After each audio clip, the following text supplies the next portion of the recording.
శ్రీ బాల త్రిపుర సుందరి దేవి కుంకుమార్చన యాగంలో పాల్గొనండి. సర్వ కష్టాలు తొలగి శుభ ఫలితాలు పొందండి. నమస్తే, సుమన్ టీవీకి స్వాగతం. ప్రస్తుతం మనతో ఉన్నారండి ప్రముఖ జ్యోతిష్యులు, సంకల్ప మందిర్ నిర్వాహకులు బ్రహ్మశ్రీ నందిబట్ల శ్రీహరి శర్మ గురు గారు ఉన్నారు. సో ఇప్పుడు బాగా వైరల్ అవుతుందండి పూసలు అమ్ముకునే మోనాలిసా. ఎందుకు ఇంత చిన్న వయసులో మంచి అవకాశాలు వచ్చినా చేతులారా ఎందుకు వీళ్ళు ఇలా నాశనం చేసుకుంటున్నారు? ఇంత చిన్న వయసులో ఈ పెళ్లి ఏమిటి? అసలు ఈ అమ్మాయి రాత ఎందుకు ఇలా ఉంది అనేది ఒకసారి గురుగారిని అడిగి తెలుసుకుందాం. నమస్తే గురుగారు. వాగర్థావివ సంపృక్తౌ వాగర్థ ప్రతిపత్తయే జగతః పితరౌ వందే పార్వతీ పరమేశ్వరౌ ఆదిత్యాయ చ సోమాయ మంగళాయ బుధాయ చ గురు శుక్ర శనిభ్యశ్చ రాహవే కేతవే నమః. శృంగేరి జగద్గురు పీఠాధిపతులకి, కంచి పీఠాధిపతులకి నమస్కారములు తెలియజేసుకుంటూ కార్యక్రమాన్ని ప్రారంభిద్దాం. గురుగారు, అందరికీ భగవంతుడు అందరికీ ఇవ్వరు కొన్ని అదృష్టాలని. కొందరు బాగా దాన్ని తీసుకొని దాన్ని ఎలా అనుభవించాలో తెలుసు. కొంతమందికి ఇప్పుడు మోనాలిసా ఉంది, ఒక పూసలను అమ్ముకునే అమ్మాయిని ఒక మంచి సెలబ్రిటీగా చేశారు. మంచి సినిమా ఆఫర్లు వస్తున్నాయి, ఇప్పుడు 3 వచ్చేసాయి. ఈ టైంలో 10 కోట్లు పెట్టి డైరెక్టర్ ఒక సినిమా కూడా ఆమెకు ఆఫర్ ఇచ్చారు. ఆ ప్రాజెక్ట్ వర్క్ ఇంకా పూర్తి అవ్వకముందే ఈమె పెళ్లి చేసుకుంది.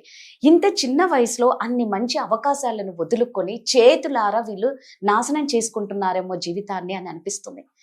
అసలు ఆవిడకి ఏమన్నా, మీరు ఇందాక గత వీడియోలో చెప్పారు, అమ్మా ఏమన్నా పితృదోషాలు ఏమన్నా ఉంటే ఉంటాయి ఇలాంటి వాళ్ళకి అనేసి అన్నారు. మరి ఈ విషయంలో మోనాలిసా విషయంలో కూడా ఇలా ఉంటుందా? ఎందుకు ఆ అమ్మాయి అలా ప్రవర్తించి జీవితాన్ని అక్కడితో అంటే వీళ్ళు నాశనం చేసుకుంటున్నారు అనే చెప్పాలి చేతులారా.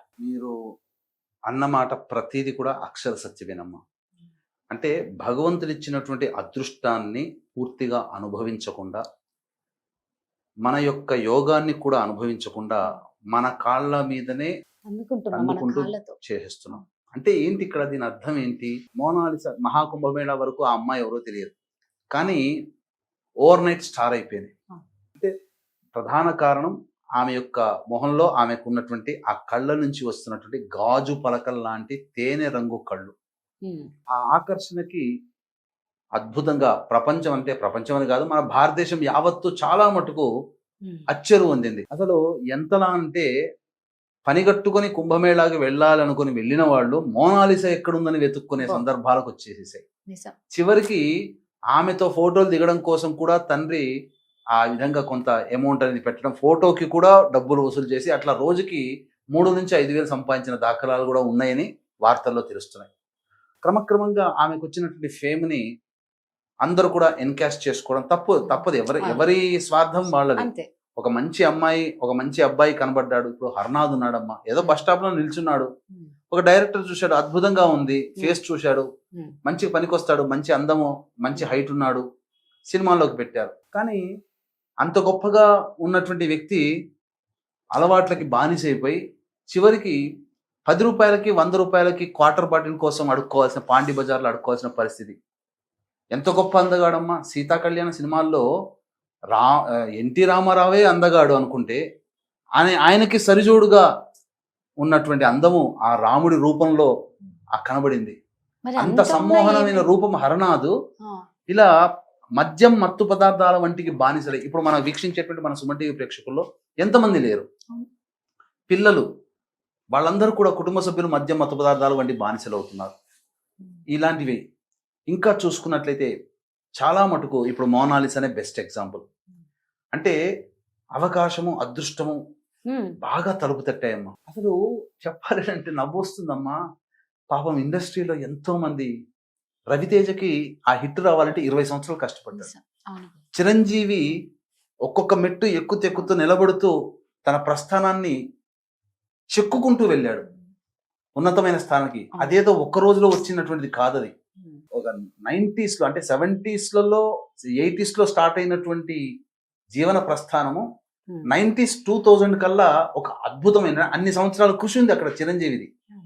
అలాగే రవితేజది. చాలా మంది, ఎంతో మంది కష్టపడుతూ వచ్చారమ్మ పైకి.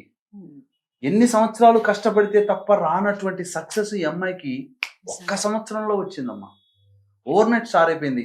అసలు ఎంతో మంది ఫోటోలు చుట్టుపక్కల పట్టుకొని, అసలు విజయ్ దేవరకొండ మాటలో కూడా విన్నాం, అసలు వీడి మొహమే నా సినిమాలకు పనికొస్తాడా అని చెప్పి పక్కకు పడేసి మొహం మీద అన్నవాళ్ళట. ఇట్లా ప్రతిదీ కూడా మరి అటువంటిది ఈ అమ్మాయికి అంత అద్భుతమైనటువంటి ఆఫర్స్ అనేటువంటి భగవంతుడు అదృష్ట రూపంలో కేవలం అదృష్టమే ఎంతో అమ్మా. మంది ఉంటారు గురుగారు అందమైన వాళ్ళు, కానీ అందరికీ రాదు. రాదు. చూడండి ఆ కానీ అమ్మాయికి వచ్చింది, అదృష్టం వచ్చింది, ఆ, తల్లిదండ్రులు కానీ కూడా అమ్మాయి సంతోషపడ్డారు. సంతోషపడ్డారు. ఈ అమ్మాయి కూడా మంచిగానే అవును. ముందుగా అప్రోచ్ అయింది. ఆ, కానీ దిక్కుమాలినటువంటి అంటే అదృష్టం ఒక్కసారి తలుపు తడుతుంది, correct. దురదృష్టం తట్టే- తలుపు తెరిచేంత వరకు తడుతుంది. తడుతూనే ఉంటుంది. కరెక్ట్ గా చెప్పారు. కాబట్టి ఈ అమ్మాయికి ఫేస్బుక్ రూపంలో ఒక వ్యక్తి పరిచయం కావడం, ఫర్మాన్ ఖాన్ పేరులోనే మనకు తెలిసిపోతుంది. ఇంటర్ రిలీజియన్ మతాంతర వివాహం చేసుకుంది. ఇప్పుడు ఏంటి, దాని తదనంతరం అబ్బాయి ప్రోత్సహించి ఆ అమ్మాయికి కూడా అవకాశం ఇచ్చి, ముఖ్యంగా మతాంతరం కాబట్టి, మతాంతర వివాహం కాబట్టి ఆ అమ్మాయి హిందువుగా ఆ అమ్మాయిని గౌరవించి బ్రతికున్నంత కాలం ఆ అమ్మాయిని హిందువుగా అంగీకరించగలిగే స్థితి ఆ ఫర్మాన్ ఖాన్కి ఉంటే ఈ అమ్మాయి అదృష్టవంతురాలు. అదృష్టవంతురాలు. లేదు ఇక జీవితం ఇక్కడతోనే ఫుల్ స్టాప్ పెట్టేసేసి మనం హాయిగా బ్రతుకుదాం, మనం సంతోషంగా ఉందామని ఆ అబ్బాయి చెప్పిన మాట పట్టుకొని ఏ జీవితానికి ఇక సినీ లైఫ్ కి స్వస్తి పలికింది అని అంటే ఆ అమ్మాయికి వచ్చినటువంటి అదృష్టం, నేమ్ అండ్ ఫేమ్ ఇక్కడతో ఆగింది. అయిపోయింది. ఇప్పుడు రష్మిక వ్యవహారమే చూసుకోండి. కిరాక్ పార్టీ అద్భుతంగా విజయం సాధించింది. తనతో పాటు సంబంధించినటువంటి నటుడిని ఇష్టపడడం, తన ఫేమ్ కి కారణం అవ్వడం ఆ అబ్బాయి అని చెప్పి భావించి ఒక గాడ్ ఫాదర్ లాగా అనుకొని ఆ అమ్మాయి కూడాను ప్రేమావేశం, చక్కగా ఇష్టపడ్డారు, ఎంగేజ్మెంట్ కూడా జరిగిపోయింది. కానీ తదనంతరం కొన్ని ఇప్పుడు మనకి లోపల ఏం జరిగిందో తెలియదు. ఆమె చెప్పిన దాని ప్రకారము, కొన్ని కుటుంబ సభ్యులు భోగట్టా ప్రకారం మనకు తెలిసిన ఇన్ఫర్మేషన్ ప్రకారం ఏంటంటే ఇక సినిమాలకి స్వస్తి చెప్పేసేసాయి, హోమ్ మేకర్ గా హ్యాపీగా కుటుంబాన్ని లీడ్ చేసుకో, సంపాదించేంత రిషబ్ శెట్టి చూసుకుంటాడని చెప్పడం జరిగింది. అలా అనుకున్నప్పుడు ఆమె కోరిక స్టార్ అవ్వాలని, కానీ ఇతనితో ఎంగేజ్మెంట్ అయింది, ఇంకా పెళ్లి కాలేదు కదా, ఇతనితో పూర్తిగా వివాహం అయితే వాళ్ళు చెప్పిన విధంగా నడుచుకుంటే నా జీవితం ఆగిపోతుందేమో అని చెప్పి ఆలోచన చేసిన అమ్మాయి ఎంగేజ్మెంట్ నుంచి విత్డ్రా అయిపోయింది. విత్డ్రా అయిపోయి చక్కగా తను సినిమా ఇండస్ట్రీలోకి వచ్చింది, నిరూపించుకోవాలని, స్టార్ అవ్వాలని వచ్చింది. కాబట్టి మోస్ట్ క్రష్ అమ్మాయిగా ఈ ఇండియన్ క్రష్ అమ్మాయి అయిపోయింది. బాలీవుడ్ రేంజ్ లో కూడా అమ్మాయి సినిమాలు చేసి చక్కగా తనతో పాటు తన భావజాలాన్ని, తన అభిప్రాయాల్ని గౌరవించే వ్యక్తి కోసం ఎదురు చూసి సహవాసం చేసి విజయ్ దేవరకొండ అనే అబ్బాయిని వివాహం చేసుకుంది. ఆ వివాహం చేసుకునే సందర్భంలో, తాళి కట్టే సందర్భంలో ఆ అమ్మాయి కంటి నుంచి వచ్చినటువంటి ఆనంద బాష్పాలను చూసి చెప్పవచ్చు ఎంతగా విజయ్ దేవరకొండని ఇష్టపడ్డదో. ఆ అమ్మాయిని కూడా, రిషబ్ శెట్టిని కూడా ఇష్టపడ్డది. కానీ ఇక్కడ మీరు గమనించాల్సిందే, ఆ అమ్మాయికి ఎంగేజ్మెంట్ అయ్యే సమయానికి 19 ఏళ్ళు, ఆ అబ్బాయికి 33 ఏళ్ళు, 14 ఏళ్ల తేడా. ఇవన్నీ కూడా ఆలోచన చేస్తారు కదా అన్ని. ఇమ్మెచ్యూర్ బేబీ అంటే 19 అమ్మాయి రష్మిక ఆ సమయానికి ఎంగేజ్మెంట్ చేసే సమయానికి, ఎంగేజ్మెంట్ అయ్యే సమయానికి టీనేజ్ 13, 14, అది ఆకర్షణ శక్తి మాత్రమే ఉంటది ఆ వయసు. 17, 18, 19 టీను. అన్ని టీనే. కానీ 20 ఏళ్ల తర్వాత, 21 ఏళ్ల తర్వాత మెచ్యూరిటీ లెవెల్స్ వస్తాయి. పాపం ఈ అమ్మాయి కూడా టీనేజ్ ఉంది కాబట్టి ఇంకా ఏమని స్టేట్మెంట్ ఇచ్చిందనంటే, మీరు చెప్తే నాకు నవ్వు వచ్చిందమ్మా ఒక వింటే, నాకు సినిమా కంటే నాకు ఈ అబ్బాయే చాలా ఇష్టం అసలు అది ఎంత అని ఇచ్చేసింది. సో ఇవన్నీ ఎందుకు జరిగాయి? కారణం ఏంటంటే కుటుంబంలో ప్రేత దోషములు అనేటువంటివి ఉన్నప్పుడు, పంచశాప ప్రభావాలు ఉన్నప్పుడు ఇలాంటి అవకాశాలు దగ్గర దాకా వచ్చి వెనక్కి వెళ్ళిపోతాయి. కుటుంబ సభ్యులు అంటే ఎలా గుర్తుపట్టవచ్చు ఈ ప్రేత శాపాలు, పంచశాపాలు అని చెప్పి అంటే, కుటుంబ సభ్యులు తరచూ అనారోగ్యానికి గురైన, కుటుంబ సభ్యులు మద్యం, మత్తు పదార్థాల వంటికి బానిసలై సంబంధించినటువంటి జీవితాన్ని కోల్పోయిన, శారీరక మానసిక లోపాలతో కుటుంబ సభ్యులు జన్మించిన, కేవలం ఆడపిల్లలే సంతానంగా ఉన్న, అలాగే కుటుంబ పిల్లలు ఇంటర్ కాస్ట్, ఇంటర్ రిలీజియన్ మ్యారేజ్లు చేసుకున్న, liver problem, kidney problem, cancer రోగాలతో కుటుంబ సభ్యులు మరణించిన, లేదా ఆ రోగాలతో కుటుంబ సభ్యులు బాధపడ్డా, అలాగే పెళ్లి కాకుండా ఇబ్బంది పడుతున్నా, సంతానం కలగకుండా ఇబ్బంది పడుతున్నా, ఎన్ని ప్రయత్నాలు చేసినా, దాంపత్యం బాగుండక 2, 3, 4 డైవర్సులు అవుతున్నా, అలాగే ప్రధానంగా కుటుంబ సభ్యుల మధ్య ఏకాభిప్రాయం లేక ఎవరికి వారే యమునా తీరే అన్నట్టుగా, ఎవరు పెద్దవాళ్ళ మాటలు పిల్లలు పట్టించుకోరు, పిల్లల్ని మాటని పెద్దవాళ్ళు పట్టించుకోరు, అలాగే బాగా సంపాదించిన సొమ్మంతా ఒక అనాలోచిత నిర్ణయం తీసుకుని నష్టపోయినా, అలాగే ఎన్ని పూజలు చేసినా ఆ పూజల ఫలితం పొందలేకపోయినా, తరచూ పెద్దవాళ్ళు కల్లోకి వస్తున్నా, కారాగార వాసమైనట్టు సుడిగుండంలో చిక్కుకొని మరణించిన కల్లోకి వస్తున్నా, మామూలుగా కుటుంబంలో జిల్ల పురుగులు, బొద్దింకలు ఉంటాయి, కానీ అసంఖ్యాకంగా అన్లిమిటెడ్ గా పొద్దున తలుపు తెరిస్తే జిల్ల పురుగులు, బొద్దింకల బెడద ఎక్కువగా ఉన్నా, ఎర్ర చీమలు ఎక్కువగా కుటుంబంలో తిరుగుతూ ఉన్నా ఇంట్లో, ఇవన్నీ కూడాను పంచశాప ప్రభావాలు ఉన్నట్టు లెక్క. దీనికి మూలాధారం తండ్రి లేదా భర్త వైపు 6 తరాలు, తల్లి లేదా భార్య వైపు 3 తరాల్లో దుర్మరణాలు.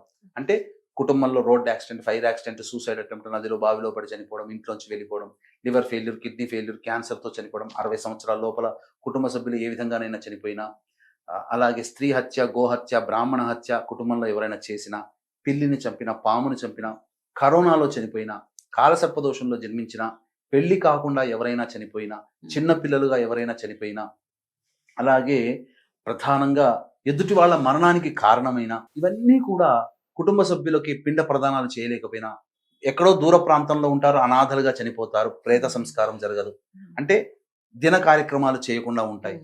ఇటువంటి కుటుంబాలలో ఇవన్నీ కూడాను ఈ పంచశాప ప్రభావాలు ఉంటాయి. ఇది ఉన్నప్పుడు జీవితంలో అదృష్టం దగ్గర దాకా వచ్చి వెనక్కి వెళ్ళిపోతుంది. మోనాలిసా జీవితం లాగానే, నిజంగా. హర్నాథ్ జీవితం లాగానే ఏది నిలుపుకోలేకపోతారు. సావిత్రి జీవితం చూడండి, అబ్బా, నిజం. ఉదయ్ కిరణ్ జీవితం చూడండి, నిజంగా. ఎన్టీ రామారావు గారి జీవితంలో చూడండి. వాళ్ళ ఫ్యామిలీలో అందరూ కూడా దుర్మరణాలే కదా. తారక్. హరికృష్ణ, తారక్. అలాగే వాళ్ళ పెద్ద కొడుకు, అవును. ఇలా ప్రసాద్, ఇలా వీళ్ళందరూ కూడా, ఉమామహేశ్వరి, అలాగే తారకరత్న, తారక్. జూనియర్ ఎన్టీఆర్ కూడా దగ్గర దాకా వెళ్ళి మా మరణ మంచుల దాకా వెళ్ళి వచ్చారు, యాక్సిడెంట్స్ అయ్యి. ఇలా చాలా మంది కుటుంబ సభ్యులకి ఇలాంటి సంబంధించినటువంటి సంఘటనలు. అలాగే మన దేశాన్ని ప్రధానమంత్రిగా పరిపాలించిన నెహ్రూ, ఇందిరాగాంధీ, రాజీవ్ గాంధీ, సంజయ్ గాంధీ, వీళ్ళందరి మరణాలు చూడ అన్ని దుర్మరణాలే. అవును. కాబట్టి ఇవన్నీ కూడా ఆ కుటుంబంలో ఉన్నప్పుడు జీవితం, ఆ కుటుంబం అభివృద్ధి ఉండదు, వంశము నిర్వంశం అవుతుంది. ఇప్పుడు నెహ్రూ తర్వాత వంశమే లేదు, లేదు. ఇందిరాగాంధీ ఆడపిల్ల, అవును. కానీ ఆ తర్వాత ఆమె పుట్టిన 2 పిల్లలు మరణించారు. పోనీ ఆయన తర్వాత పుట్టినటువంటి రాజీవ్ గాంధీ, ఆయనకి లేదు, రాహుల్ ఇలా గాంధీకి పెళ్లి కాలేదు. అలా చెప్పాలంటే వంశం నిర్వంశం అవుతుంది. కాబట్టి ఇదేదో మన కుటుంబంలో, మన బాబాయిల కుటుంబంలో జరిగే మనకు రాదనుకోవద్దు. రక్త సంబంధం అనగా ఒక వ్యక్తి చనిపోతే మైల పట్టగలిగే సంబంధం ఎంతవరకు ఉంటుందో ఆ సంబంధంలో చనిపోయిన వాళ్ళందరూ దీనికి సంబంధించినటువంటి గురి కాక తప్పదు. కాబట్టి తప్పకుండా ఈ పరిహారాలన్నింటినీ పాటించాలి. దీనికి సంబంధించి ఏంటంటే మనం పీఠం ఆధ్వర్యంలో 2013 నుంచి ప్రతి నెల మనం చేయిస్తూ ఉన్నాం. కాబట్టి తప్పకుండా ప్రతి నెల, ఇప్పుడు మార్చిలో 17వ తారీఖు రోజున, 18వ తారీఖు రోజున, ఏప్రిల్ 17, ఇలా ప్రతి నెల అమావాస్య రోజున మన పీఠం ఆధ్వర్యంలో జరపబడతాయి. ఇలాంటి ఆకర్షణీయమైనటువంటి ప్రకటనలు చూసి, డిజిటల్ మార్కెటింగ్ ద్వారా వచ్చినటువంటి ఫస్ట్ ప్రకటనలు చూసి మోసపోకండి. ముక్కు మొహం తెలవని వాళ్ళు అనేటువంటివి, వాళ్ళు చేసినవి పూజలు సరిగ్గా ఒక వ్యక్తికి చేసి అందరికి చేయించామని చెప్తారు. ఇలా కూడా జరుగుతున్నాయి. ఇక డైరెక్ట్ గా ఫోన్లో గూగుల్ ద్వారా కనుక్కొని వెళ్ళిపోతుంటుంటారు. ఫోన్లో మాట్లాడే వాళ్ళు ఒకళ్ళు, రిసీవింగ్ చేసుకునే వాళ్ళు ఒకళ్ళు, పూజ చేయించే వాళ్ళు ఒకళ్ళు అవుతారు. కాబట్టి పూజ చేయించే వాళ్ళకి టార్గెట్ ఉంటుంది, ఈ రోజు ఇన్ని పూజలు చేయించాలి, కానీ ఆ టార్గెట్ ప్రకారమే చేస్తారు. యజ్ఞోపవీతం ఉన్న వాళ్ళకైతేనేమో శాస్త్రీయంగా చేయిస్తారు.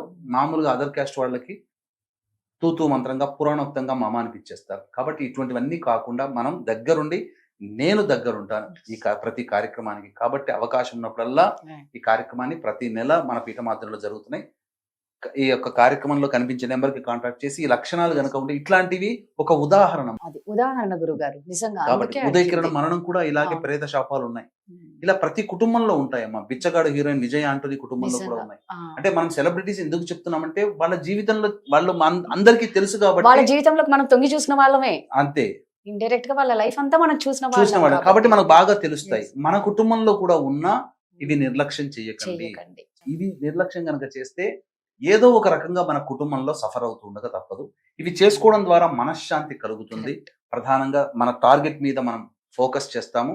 మనం అనుకున్న విధంగా సకాలంలో మన టార్గెట్ రీచ్ అవుతుంది. పెళ్లిళ్ళు, సంతానం అన్ని కలుగుతాయని చెప్పవచ్చు. నిజంగా గురుగారు చెప్పినట్టు ఈ దోష పరిహారాలు చేసుకోండి. ఈ లక్షణాలు ఉన్న వాళ్ళందరూ ప్రతి నెల జరిపిస్తారు కాబట్టి ఖచ్చితంగా ఇందులో పాల్గొని మీరు ఈ సువర్ణ అవకాశాన్ని సద్వినియోగం చేసుకోవాలని మనస్ఫూర్తిగా కోరుకుంటున్నాను. ధన్యవాదాలు గురుగారు. సర్వం శ్రీ ఉమామహేశ్వర పరబ్రహ్మార్పణమస్తు.